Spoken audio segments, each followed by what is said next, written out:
guys, this is Ben 10 Falafel, and I'm back, bro.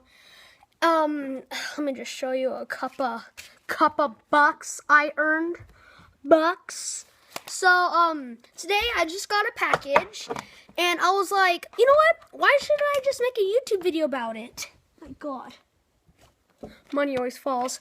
So, yeah, I'm just going to be reviewing what I get in the package. So, let's go. Okay, so we're going. Here's the package. Oh, let's get it. Shut the door. Let me get a closer look. Okay, guys, so I just opened the package. And, what the heck's in here? Okay, there's something hard in here.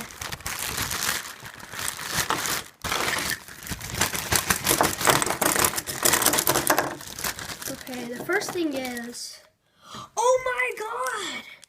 A Hulk fidget spinner. Spins really good.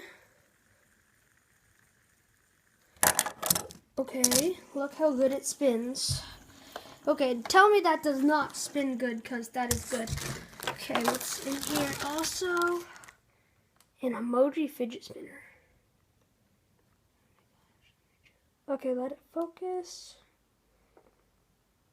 I think it'll focus like this. As you can see, sorry if it's blurry. Okay, it's not gonna focus, guys, I'm sorry, but let's just try the, oh wait, now it focused. How does it look? I'm guessing it looks good, and we have one more thing. What the heck is it? Oh, it's a fidget spinner. Oh my gosh, this is like a collectibles. You can see there, it's Boba Fett. There's my computer. Holy God. Okay, let's try this part. Wait, doesn't make as much sound. Let's try this side. Oh, that makes a lot of sound.